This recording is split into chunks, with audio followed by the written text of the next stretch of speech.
नमस्ते बच्चों, आज हम पढ़ेंगे अभ्यास सागर कक्षा छठी पाठ 10 पोंगल। गोपाल अपने परिवार के साथ कनाडा में रहता है। वहाँ उसका मन काफ़ी लग गया है, फिर भी उसे बहुत बार भारत की याद आती है। उसे मद्रास के निकट के अपने गांव की याद आती है, जिसमें उसके दादा दादी रहते थे, जहाँ उसने अनेकानेक रंग बिरंगे मेले त्योहार देखे थे। उसे पिताजी ने बताया कि 2 दिन बाद वे सब 1 महीने के लिए भारत जाएंगे।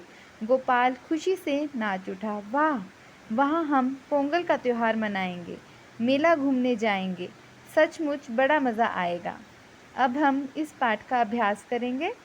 पहला प्रश्न है, दिए गए अनुच्छेद में से ऐसे वाक्य छांट कर लिखिए जिनसे यह पता चलता है कि काम हो गया भूतकाल, जिसमें उसके दादा दादी रहते थे। अब इसका दूसरा वाक्य है, काम होने वाला है। काम होने वाला है मतलब ये है भविष्य काल, अभी काम हुआ नहीं है। उसी पैराग्राफ से हम छांट कर लिखेंगे नेक्स्ट सेंटेंस, वहाँ हम पोंगल का त्यौहार मनाएंगे, जो कि हम भविष्य में मनाएंगे। तीसरा सेंटेंस है, काम हो रहा है या होता है। ये एक वर्तमान काल है जो कि चल रहा है। जैसे कि गोपाल अपने परिवार के साथ कनाडा में रहता है, तो ये एक वर्तमान काल है क्योंकि वो अभी भी रहता है। अब आपने इसे ध्यान से समझना है, पढ़ना है। समझिए और याद रखिए, और इन्हें आपने लर्न भी करना है, ये आपके बहुत काम आएंगे। क्रिया के जिस रूप से उसके होने या करने के समय का पता चलता है उसे काल कहते हैं। जैसे काल 3 प्रकार के होते हैं, वर्तमान काल, भूतकाल और भविष्यत काल। पहला है वर्तमान काल, क्रिया के जिस रूप से काम का वर्तमान चल रहे मतलब समय में होने का पता चले उसे क्या कहते हैं, हम वर्तमान काल कहते हैं। उदाहरण है, बच्चे खेल रहे हैं। अब नंबर 2, भूतकाल, क्रिया के जिस रूप से काम के बीते हुए समय में होने का पता चले मतलब जो कि हम काम कर चुके हैं, वो क्या है, भूतकाल कहलाता है। जैसे उदाहरण है, सोनाक्षी ने पतंग उड़ाई, वो पतंग को उड़ा चुकी है मतलब भूतकाल है। अब है भविष्यत काल, क्रिया के जिस रूप से काम का आने वाले समय भविष्य में होने का पता चले मतलब कि जो आप काम आने वाले कल में करेंगे उसे क्या कहते हैं, हम भविष्यत काल कहते हैं। उदाहरण है, हम सब नाटक देखने जाएंगे, अभी गए नहीं है, हम वहाँ जाएंगे, तो मतलब ये एक भविष्यत काल है। अगला प्रश्न है, नीचे दिए गए वाक्यों से जिस काल का पता चलता है उन्हें उस काल से मिलाना है आपने। जैसे वाक्य भी दिए और यहाँ पे आपको काल भी दिए हैं तीनों। तो पहला वाक्य है, सुनील क्रिकेट खेल रहा था। खेल रहा था, ये जो था शब्द है इसी से ही पता चल रहा है कि ये हमारा कौन सा काल है, भूतकाल है। अब दूसरा वाक्य है, हम सभी कल फिल्म देखने जाएंगे, अभी हम गए नहीं है ना हमने फिल्म देखी है, तो मतलब अभी हम जाएंगे, तो ये है भविष्यत काल, आने वाला काल। वे रोज़ मंदिर जाते हैं, ये जाते हैं, रोज़ जाते हैं, तो मतलब ये है वर्तमान काल। अब चौथा है, देखते ही देखते प्रवीण 10 लड्डू खा गया, वो खा चुका है, खा गया मतलब उसने खा लिए हैं, तो ये है भूतकाल। सभी बच्चे मेला देखने जा रहे हैं, वो जा रहे हैं मतलब अभी, तो ये कौन सा काल है, वर्तमान काल है। इसी तरह हमारा अगला प्रश्न है, नीचे दिए गए वाक्यों से जिस काल का पता चलता है उसे वाक्य के सामने लिखना है आपने। यहाँ वाक्य दिए और यहाँ आपने काल के नाम लिखने हैं।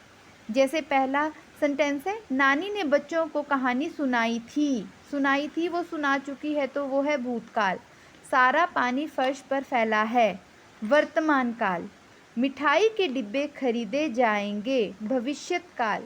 श्यामा कल अपने गांव चली जाएगी, भविष्यत काल। सचिन साइकिल से स्कूल जाता है, वर्तमान काल। अगला प्रश्न है, नीचे दिए गए खाली स्थानों में उचित शब्द भरते हुए वर्तमान काल के वाक्य बनाइए। अब आपको वाक्यों में ये भरना है। पहला है, दीपा पुस्तक डैश है, पढ़ी या पढ़ती। आप यहाँ पढ़ी लिखोगे तो कोई सेंटेंस ही नहीं बनेगा बच्चों। आप देखिए, पढ़ के देखिए, दीपा पुस्तक पढ़ती है। अगला है, बच्चे खेल रहे हैं, सुरभि पौधों को पानी देती है।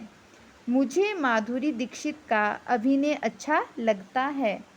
सागर के किनारे बहुत से शंख पड़े हैं। इस तरह अब हमारा अगला प्रश्न है, नीचे दिए गए खाली स्थानों में उचित शब्द भरते हुए भूतकाल के वाक्य बनाइए। वो अभी हमने पहले वर्तमान काल के वाक्य बनाए हैं, अब हम भूतकाल के बनाएंगे। मोहन ने पत्र पढ़ा। पेड़ के पत्ते गिर रहे थे।